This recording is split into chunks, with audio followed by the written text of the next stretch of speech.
anak-anak ibu, selamat pagi nakku. Apa kabarnya? Ibu berharap kabar kamu baik-baik saja.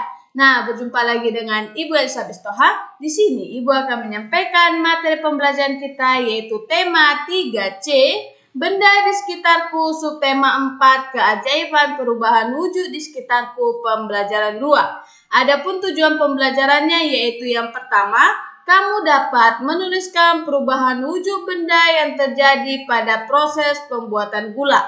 Yang kedua, kamu dapat menuliskan contoh sikap tolong-menolong. Oke? Sekarang perhatikan baik-baik. Saat sedang hujan, kita lebih senang minum minuman yang hangat, misalnya teh manis hangat. Teh manis hangat dibuat dengan cara menyeduh teh dengan air panas. Setelah itu, ditambahkan gula supaya manis. Tahukah kamu dari mana gula berasal? Ayo, dari mana, nakku? Oke. Bagaimana proses pembuatan gula? Nah, dari sini jikalau anak ibu belum tahu atau belum memahami dari mana gula berasal dan bagaimana proses pembuatan gula, mari perhatikan buku kamu halaman 99 ya, mengenai proses pembuatan gula. Ibu bacakan dari sini, kamu perhatikan buku kamu dari rumah. Oke? Proses pembuatan gula. Gula berasal dari tanaman tebu. Tebu mengalami proses secara bertahap hingga dihasilkan gula. Tahapan-tahapan itu terdiri atas pengolahan awal, penggilingan, pemurnian, penguapan, kristalisasi, putaran, dan pengeringan, serta pendinginan. Tahap pengolahan awal dilakukan untuk memilih tebu yang memenuhi syarat. Tebu-tebu yang memenuhi syarat akan diolah menjadi gula. Tebu itu harus matang, bersih, dan segar. Tahap penggilingan bertujuan untuk memeras air tebu yang dikenal sebagai nira. Proses penggilingan dapat dilakukan sampai 10 kali untuk mendapatkan hasil yang maksimal. Tahap pemurnian bertujuan untuk menyaring kotoran-kotoran yang terdapat di dalam nira. Proses ini dilakukan dengan cara pemanasan, pengendapan, atau penyaringan. Tahap penguapan bertujuan agar nira yang tadinya cair menjadi lebih kental.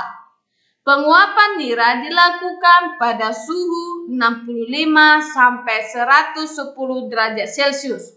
Nira yang kental akan memudahkan proses kristalisasi. Tahap kristalisasi dilakukan dengan cara memasukkan nira kental ke dalam sebuah wadah. Kemudian, nira kental tersebut dipanaskan hingga air menguap hingga menghasilkan kristal. Tahap putaran dilakukan untuk memisahkan kristal dari larutan yang masih menempel. Tahap akhir adalah pengeringan dan pendinginan. Kristal gula yang telah kering kemudian ditampung dalam wadah besar. Selanjutnya, kristal gula tersebut ditimbang dan dikemas.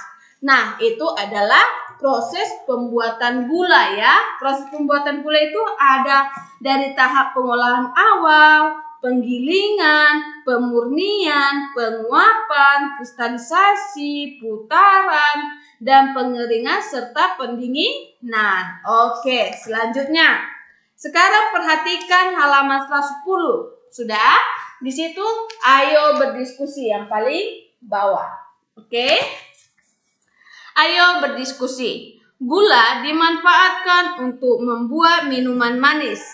Gula juga dimanfaatkan untuk membuat makanan manis. Gula disimpan di dalam lemari dapur. Kebersihan dapur harus selalu dijaga agar semut tidak berdatangan.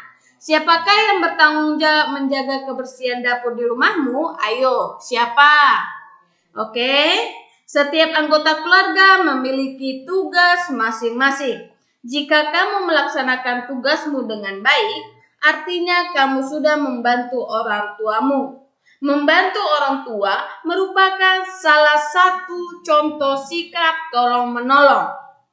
Sikap tolong-menolong dapat menumbuhkan persatuan. Selain membantu orang tua, berikut beberapa contoh sikap tolong-menolong yang dapat kamu lakukan. Oke, nah perhatikan di halaman 101, di situ ada gambar paling atas.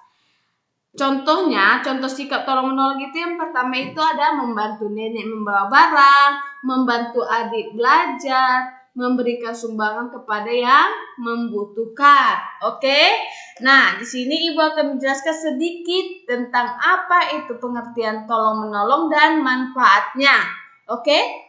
Tolong-menolong adalah sikap terpuji yang sesuai dengan Pancasila dan agama. Dengan sikap tolong-menolong akan mempermudah dalam melaksanakan tugas dan pekerjaan dalam kehidupan sehari-hari. Seperti pepatah mengatakan, bersatu teguh, bercerai runtuh. Oke? Nah, adapun manfaatnya ya, manfaat dari sikap tolong-menolong yaitu yang pertama, meringankan beban pekerjaan yang harus ditanggung sehingga akan cepat selesai. Yang kedua, menumbuhkan sikap sukarela, kebersamaan, dan kekeluargaan antar sesama anggota masyarakat. Yang ketiga, menjalin dan membina hubungan sosial yang baik dan harmonis dalam masyarakat. Yang keempat, meningkatkan rasa persatuan dan kesatuan nasional.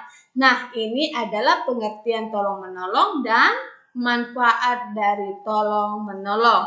Nah, sekian materi yang Ibu sampaikan. Semoga bermanfaat untuk anak-anak Ibu seluruhnya. Jangan lupa tetap jaga kesehatan dari rumah. Oke?